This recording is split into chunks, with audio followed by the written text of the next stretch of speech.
Good evening, it's time for the press preview, our first look at what is on the front pages of Friday's papers. In the next half an hour, we'll see what's making headlines with political journalist Isablel Oakeshott and chief leader writer at The Observer, Sonia Sodha. So let's take a look at what the papers are running with. The Financial Times leads on the news that Theresa May is to set a timetable to step down as Prime Minister following a vote on her Brexit deal in June. The same story featuring in the Daily Telegraph, Tory men in grey suits tell tearful May her time is up, is the headline there. Now, the Eye focuses on the announcement from Boris Johnson that he plans to stand in the Tory leadership election. The Daily Mail also goes with the former Foreign Secretary's bid for leadership. Boris shows his hand, is their headline. The Times also leads with Theresa May wanting more time as Boris makes a move for the top job. Again, the Mirror leads on politics with May's likely departure date next month. The Metro goes for something different, the inquest into the London Bridge terror attack. The paper has the story of a nurse who was stabbed while she tried to help others. The Guardian features a warning to Iraqi militia over a proxy war in Iran. The Express reports that Theresa May has urged a US pharmaceutical company to make its drug, which prolongs the life of those with cystic fibrosis, available on the NHS. The Daily Star leads with the reality TV crisis, with calls for Love Island to be axed.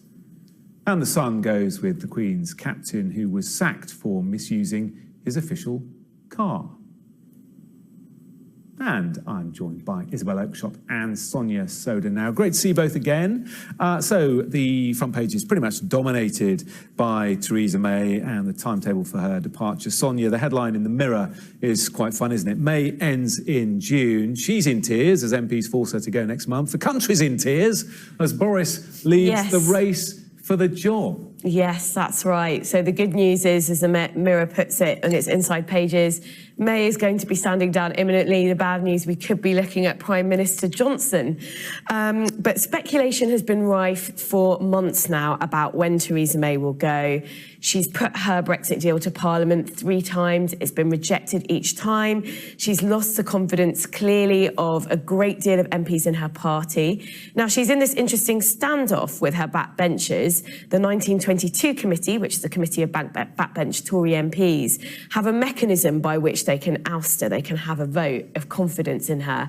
And they can only do that once a year. And they've already used up that attempt in the recent months. And the next time that they're able to do it officially is December. But the truth is... They changed the rules, didn't they? They did. Well, they haven't changed. They were on the verge of changing the rules. And, you know, the chair, Graham Brady, sat down with Theresa May today. Theresa May has been fending them off in recent weeks, pleading for more time.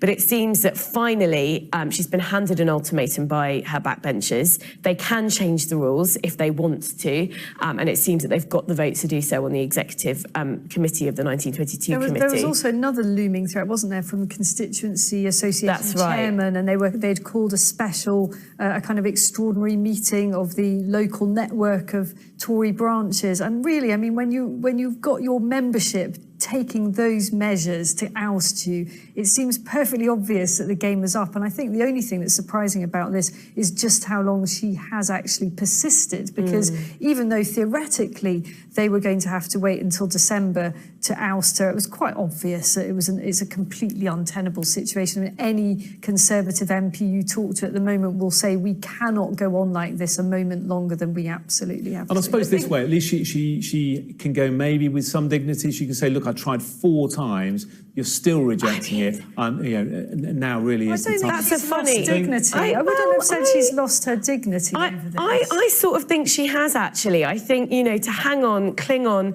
try again when literally nobody thinks she's got any chance of getting this deal through, actually does sort of leave her dignity a bit shredded. I think the question that everyone will be asking, though, looking at Westminster, is does this actually change anything? Parliament's completely gridlocked at the moment. Will a change of Tory Prime Minister achieve anything? And the fact of the matter is it doesn't change the arithmetic in Parliament. So Parliament is divided. There's no majority for a constructive option.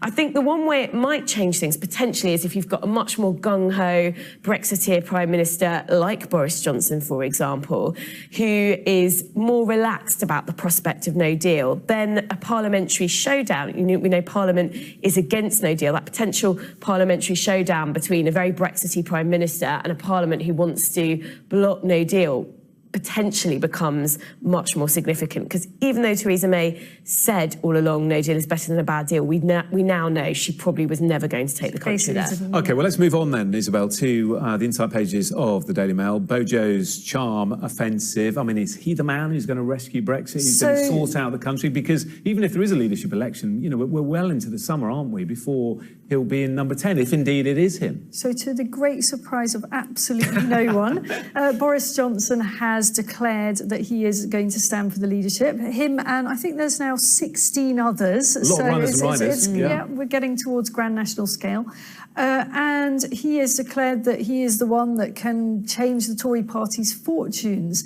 I think he's got a big challenge ahead to get down to the final two. So in order to have a hope of becoming the next party leader, he needs to win the kind of popularity contest amongst his own MPs. There's a series of ballots, and there are a lot of them in there, in that parliamentary party, that really don't like him and would quite like to stop him. That said, there are others who will take a calculation that Boris may be the only one that can actually lift the party out of the mire. He remains extremely popular among the members, a Tory activist who will have the final say between the last two. And they may just take a calculation that it's really him. But it's the MPs who are going to get him to the final two, isn't it? And so he has to get past a number of hurdles to get to the final two. At that point, the two remaining candidates go out to the Tory party membership and they have the final say. And I think the thing that might save Boris, because as Isabel says, he's deeply unpopular with some MPs, the thing that might save him is that they're going to be increasingly worried about Nigel Farage and the Brexit party in any general election.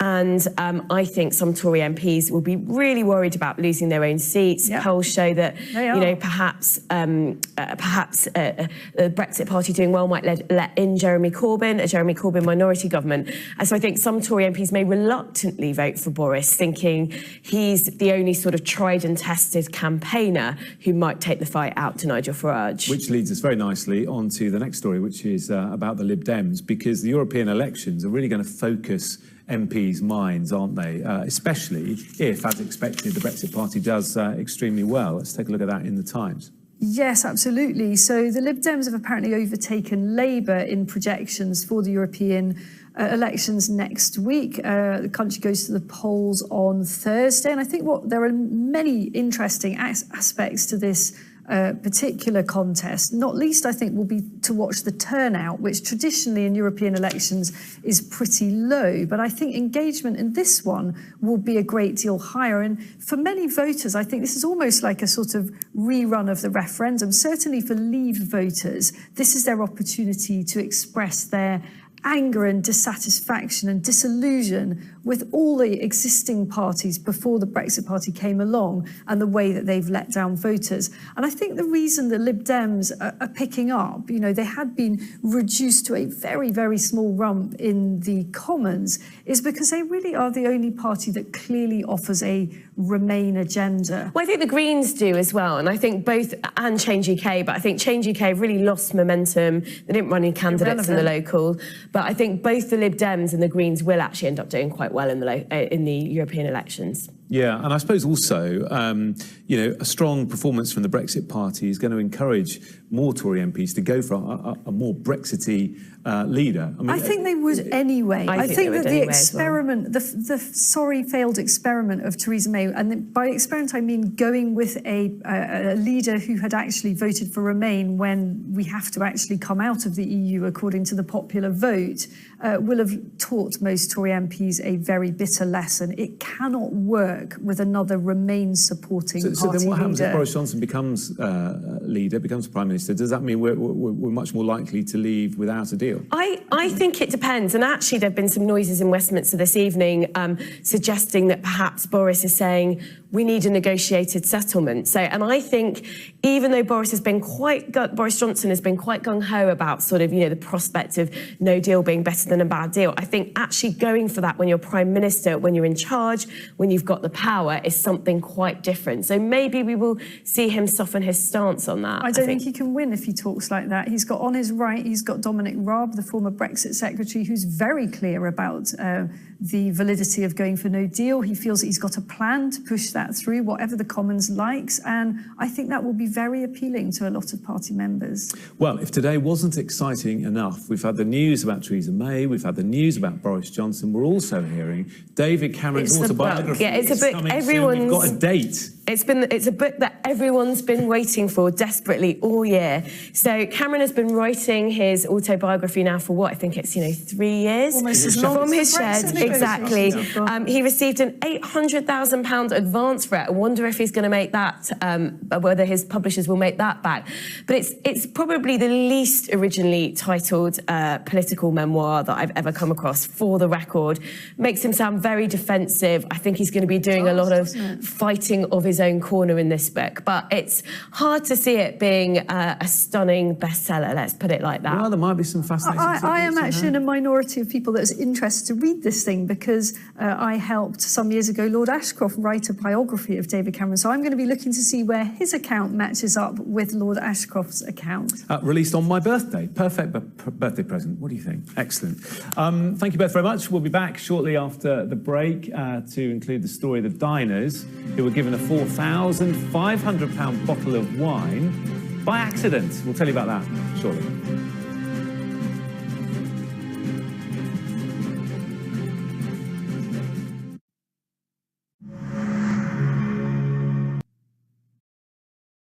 Welcome back. Still with me, Isablel Oakeshott and Sonia Sodha. Let's turn to the front page of the Daily Star. Sonia now axed Love Island. Jeremy Kyle, that show has been axed. There are now calls for other reality shows to go as well.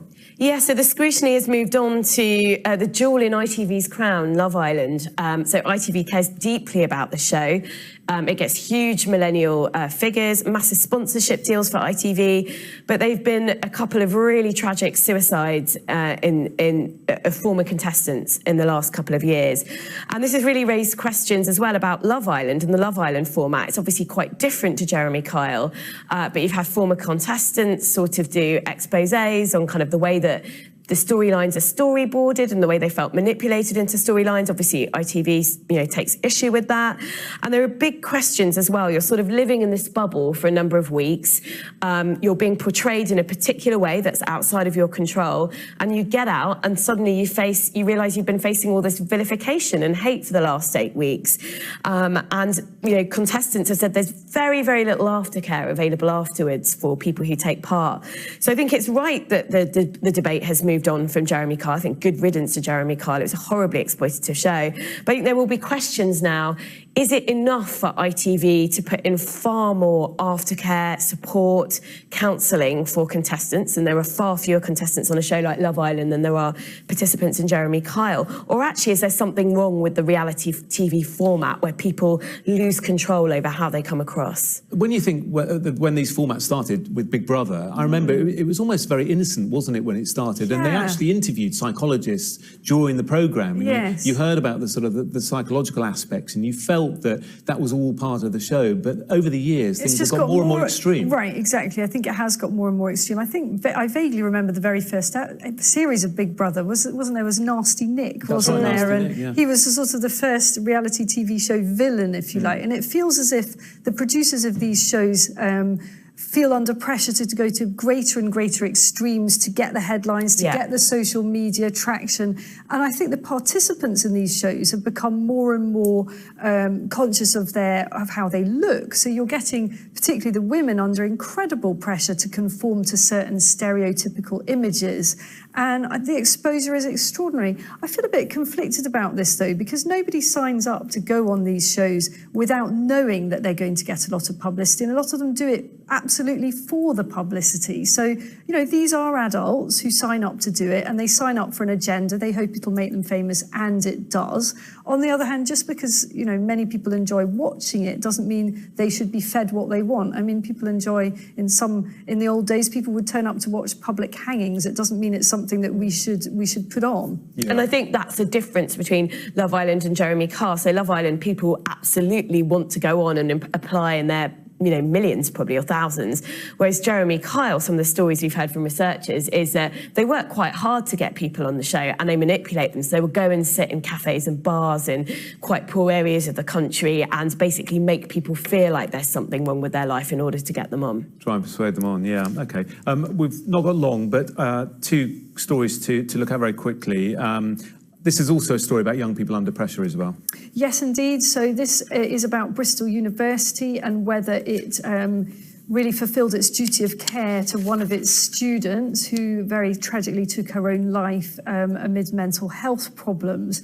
And Bristol University's had an awful time with a succession of suicides at there. And, they're under a great deal of pressure to demonstrate that they have fulfilled their duty of care. I think this is a difficult one because students now are often having very little contact time. They're doing courses 3 years long where they only have 8 hours of tuition potentially a week. And so much of their week is really them being an adult doing their own thing, and it's not like a boarding school or something like that. So it's a difficult balance for a university to get. But it is that transition, isn't it, between leaving school and then moving into the adult world, and perhaps we do need to take more care, on people who are at university and going through that transition period. Let's just finish with this story in The Sun because I do love it. Diners at a restaurant who ordered a £260 bottle of wine, which is already a huge amount of money, but instead of getting that £260 bottle of wine, the waiter brought them one worth £4,500. And what I want to know is, did they... £4,500? I know. Did they know they were drinking a £4,500 bottle of wine? Were they such wine connoisseurs that they knew it? And how would I feel? Because, to be honest, I'm not sure how I'd feel about sort of quaffing £4.5 bottle of wine. I think I'd feel quite sick in some ways when I knew how much value I was knocking back.